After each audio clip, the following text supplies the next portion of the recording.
हम्पी सिरीजच्या या व्हिडिओमध्ये आपण हम्पीमधील महत्त्वाची 10 ठिकाणे बघणार आहोत। त्यामध्ये राणीचे स्नानगृह, महानवमी डिब्बा, काळ्या दगडांची पुष्करणी, हजाररामा मंदिर, कमळ महल, हत्ती तबेला, भूमिगत शिवमंदिर, नरसिंह मूर्ती, बडवलिंग आणि श्रीकृष्ण मंदिर ही ठिकाणे आपण या व्हिडिओमधून बघणार आहोत। राणीच्या स्नानगृहाची रचना ही साधारण चौरसाकृती आहे, आपल्याला बाहेरून दिसत आहे आणि असे खोल खंदक खणलेले आहेत। तिन्ही बाजूनी जवळपास हे खंदक खणलेले आहेत, पाणी वाहून जाण्यासाठी हे खंदक आहेत। या ठिकाणाचे खास वैशिष्ट्य म्हणजे नक्षीविरहित बाह्यभाग आणि शोभेदार अंतर्भाग असलेली ही एक चौरसाकृती स्नानगृह आहे। ही एक इंडो इस्लामिक शैलीतील भव्य चौरस रचना आहे। या स्नानगृहाचे क्षेत्र 15 चौरस मीटर असून खोली 1.8 मीटर आहे। दक्षिण बाजूला प्रवेशद्वार आहे, 24 कमानी आहेत, तसेच 8 बाल्कन्या आहेत। बाल्कनीला बाह्य व अंतर्भाग भौमितिक अरेबस्क आणि फुलांच्या नक्षीने सजवला आहे। चौरस स्नानगृहाच्या भोवताली मध्यभागी भिंतीमध्ये कट प्लास्टर सजावटीसह सुशोभित असलेल्या सज्जा असलेले कॉरिडॉर आहेत। पूर्वेकडील एका जिन्याने स्नानगृहाच्या विहिरीत जाता येते। महानवमी डिब्बा या ठिकाणाच्या बाहेरील बाजूस अखंड दगडामध्ये कोरलेले भव्य असे दार आपल्याला इथे दिसत आहे। कन्नड भाषेमध्ये डिब्बा म्हणजे मातीचा ढिगारा होय। ही रचना मातीच्या ढिगाऱ्याखाली झाकलेली असल्याने तिचे नाव महानवमी डिब्बा असे पडले आहे। याच उन्नत मंचावरून राजा 10 दिवसांचा दसऱ्याच्या उत्सवात बसून उत्सव पाहत असत। या उत्सवाला महानवमी उत्सव म्हणूनही ओळखले जात असे। या मंचासमोर विविध सांस्कृतिक कार्य पार पडली जात आणि त्यांना राजा व राजघराण्यातील सदस्यांद्वारे बघितले जाई। समोर जो जिना दिसत आहे त्या जिन्याने आपण खाली जाणार आहोत।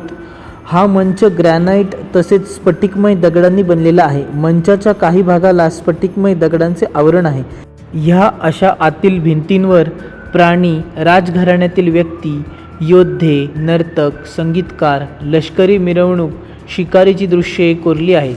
तसेच काही ठिकाणी चीनी राजदूत व अरबी व्यापारी घोडे यांचे चित्रण केले आहे। तसेच काही ठिकाणी कसरतपटू तसेच पोर्ट्रेट आहेत, शिकार करणारी दृश्य देखील आहेत। या ठिकाणाला दसरा डिब्बा असेही म्हणतात। पर्शियन राजदूत अब्दुल रज्जाक आणि पोर्तुगीज प्रवासी डोमिंगो पेस यांच्या नोंदीमध्ये या वास्तूचा उल्लेख आहे। हे व्यासपीठ जमिनीच्या पातळीच्या वर जाऊन पिरॅमिडच्या आकाराप्रमाणे निमुळते होत जाते। महानवमी डिब्बा या ठिकाणाच्या जवळच असलेली एक सुंदर काळ्या दगडांची पुष्करणी आपल्याला बघायला मिळेल।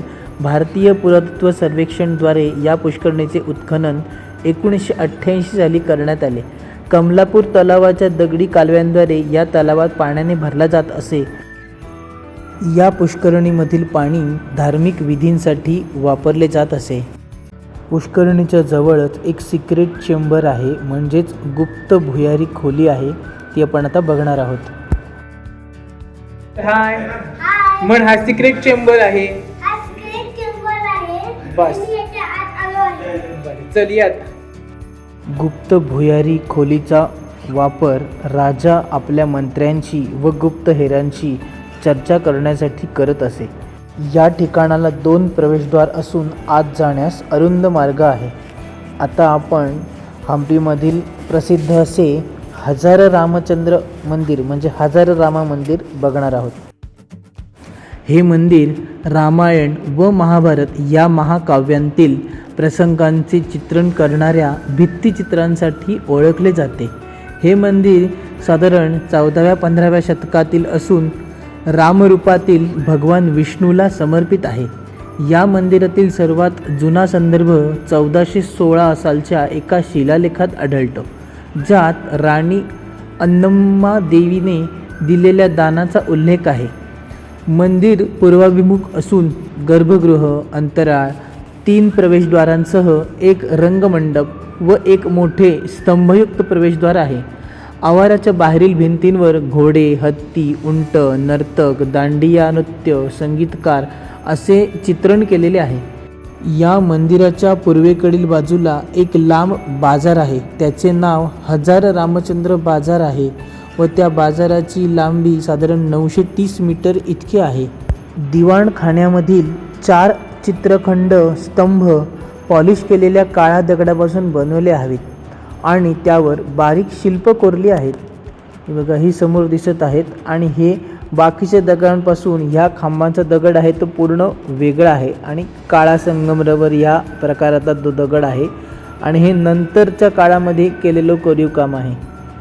पान सुपारी गल्लीच्या डाव्या बाजूला स्थानिक पातळीवर पट्टणदा यल्लम्मा म्हणून ओळखल्या जाणाऱ्या दुर्गादेवीचे मंदिर आहे.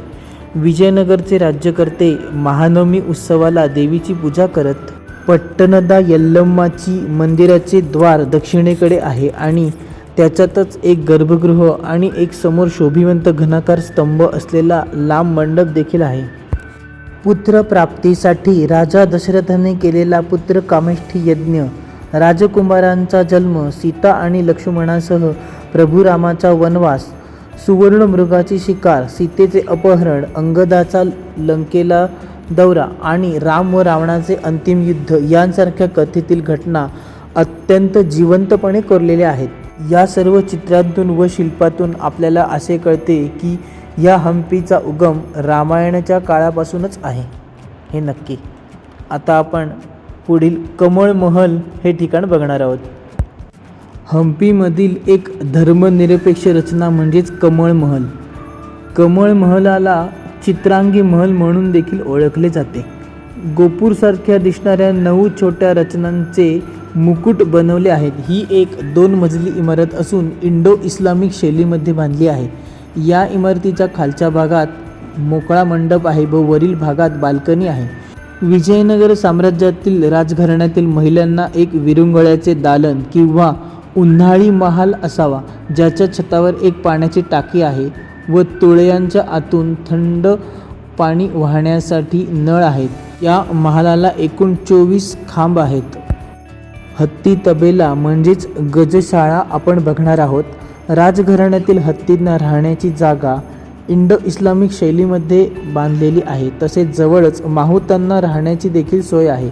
याचं क्षेत्रफळ आहे 85 बाय 10 मीटर आहे आणि सगळे मिळून 11 कक्ष आहेत हत्तींना राहण्यासाठी. हे मंदिर जमीन पातळीपेक्षा खूप खालच्या दिशेने बांधलेले आहे, म्हणून याला भूमिगत शिवमंदिर असे म्हणतात किंवा याला दुसरे नाव आहे प्रसन्न विरूपाक्ष मंदिर. या मंदिराच्या आराखड्यात गर्भगृह, अंतराळ, प्रदक्षिणा मार्ग, सभामंडप किंवा रंगमंडप, महामंडप, खांबयुक्त वरांडा यांचा समावेश आहे. सभामंडपातून आत गेल्यावरती अंतराळ आहे आणि समोरच नंदी आहे. आणि आता आपण मुख्य शिवलिंगाचे दर्शन घेऊया. या मंदिराला प्रसन्न विरूपाक्ष मंदिर असे देखील म्हणतात. मंदिराच्या गर्भगृहामध्ये आणि त्याच्या बाहेरील बाजूस बरेचसे पाणी आहे. त्या पाण्यातूनच मी आलेलो आहे. तुम्हाला पाणी दाखवतो. हे बघा, पूर्ण पाण्याने भरलेलं आहे. आता मी चालतोय, हे बघा पूर्ण पाणी भरलेलं आहे आणि त्या पाण्यातूनच जाऊन मी दर्शन घेतलेलं आहे मंदिराचं. मंदिराच्या नैऋत्य दिशेला विजयनगर शैलीतील एक वैशिष्ट्यपूर्ण सुशोभित मंडप आहे. त्यावर इसवी सन 1513 सालचा एक शिलालेख आहे, ज्यामध्ये राजा कृष्णदेवरायाच्या कारकिर्दीत भगवान प्रसन्न विरूपाक्ष यांच्या सेवेसाठी अनेक गावे दान केल्याचा उल्लेख आहे. समोरच खूप सुंदर असं सुशोभित नंदी आपल्याला दिसत आहे.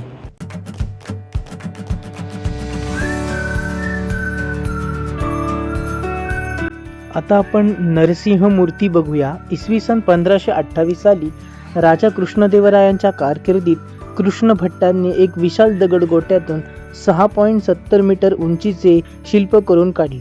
या मूर्तीमध्ये लक्ष्मी नरसिंहास शेषाच्या वेटोळ्यांवर बसलेले दाखवले आहे. योगपट्टिकेसह पद्मासनामध्ये मकर तोरण आहे. मकर तोरणाला 2 शोभिवंत खांबांनी आधार दिला आहे. या नृसिंह मंदिराच्या बाजूलाच बडवलिंग म्हणजेच मोठे शिवलिंग आहे. 3 मीटर उंचीचे अखंड दगडात कोरलेले हे शिवलिंग आहे. त्या शिवलिंगाच्या खालचा भाग वर्षभर पाण्याखाली राहतो. तुंगभद्रा नदीतून आणलेला एक छोटा कालवा या पाण्याचा स्रोत आहे. आता आपण बघणार आहोत खूप प्रसिद्ध असे श्रीकृष्ण मंदिर. हे कृष्णदेवराय यांनी कृष्णापुरा भागात इसवी सन 1513 मध्ये बांधलेल्या सर्वात भव्य मंदिरांपैकी एक आहे. त्याच्या पूर्वेस बाजार आणि पवित्र लोकापावनी कुंड आहे. शिलालेखाच्या अनुसार ओरिसाच्या उदयगिरी येथील मंदिरातून आणलेली बालकृष्ण मूर्तींची इथल्या मंडपात स्थापना केली गेली. शिलालेखांनुसार इथला बाजार दर सोमवारी भरत असे आणि त्यात किराणा मालाची खरेदी विक्री होत असे. मंदिरात गर्भगृह, अंतराळ, अर्धमंडप आणि महामंडप आहे. विमानात गोलाकार शिखरासह 3 ताल आहेत. मुख्य मंदिराच्या वायव्येस देवीचे देवस्थान आहे. यात लाल शिखर आहे. मंदिराच्या संकुलाच्या आजूबाजूला अनेक उपदेवस्थाने बांधली गेली आहेत. पूर्व, दक्षिण आणि उत्तरेला आढळणाऱ्या मंदिरांचे 3 गोपुरे खूपच जर्जर झाले आहेत. मोठ्या पूर्वेकडील गोपुरामध्ये मुख्य रचनेचा फक्त एक भाग आहे. त्याच्या पश्चिमेला पहिल्या रांगेमध्ये कृष्णदेवरायांच्या मोहिमेच्या युद्धाच्या दृश्यांनी गिलाव्याच्या आकृत्या कोरलेल्या आहेत. पूर्ण हम्पीमध्ये बघण्यासारखी खूप सुंदर आणि छान मंदिरे आहेत. ह्या सुंदर आणि कोरीवकाम मंदिरांपैकी श्रीकृष्ण मंदिर हे बरेच शिल्पसमृद्ध असं मंदिर आहे. तुम्हाला हा हम्पीचा माझा व्हिडिओ कसा वाटला नक्कीच सांगा. व्हिडिओ आवडल्यास लाईक, शेअर आणि चॅनलला सबस्क्राईब करा. ह्या व्हिडिओनंतर ऐहोळ, बदामी आणि पट्टदकल असे 3 व्हिडिओ अजून या सिरीजमध्ये येणार आहेत. थँक्यू.